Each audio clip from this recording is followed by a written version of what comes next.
We R Maharashtrians आणि आम्हाला गर्व आहे मराठी असल्याचा, कारण आमच्याकडे भारतातलं सर्वात मोठं हायवे आणि रोड नेटवर्क आहे. भारतातली सर्वात पहिली पॅसेंजर ट्रेन सुद्धा महाराष्ट्रातच सुरू झाली. भारताचं पहिलं विमानतळ जुहू एअरड्रोम हेही महाराष्ट्रातच सुरू झालं. आशिया खंडातील सर्वात मोठं आर्टिलरी सेंटर हे सुद्धा महाराष्ट्रातच आहे. 80% स्ट्रॉबेरी आणि द्राक्षांचं उत्पादन हे सुद्धा महाराष्ट्रातच होतं. एवढंच नाही, कांदे आणि संत्र्यांचं देखील सर्वात मोठं प्रोडक्शन हाऊस महाराष्ट्राचं आहे. महाराष्ट्र ही भारताची सर्वात मोठी अर्थव्यवस्था आहे.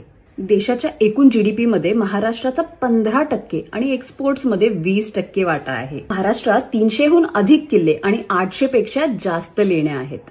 सुमारे वर्षभरात 1 कोटीहून जास्त पर्यटक इथे भेट देतात. आणि इतकंच नाही, सर्वात पहिली मुलींची शाळा सुद्धा महाराष्ट्रानेच तर दिलीये भारताला. आणि ट्रस्ट मी, हे 10% सुद्धा नाहीये.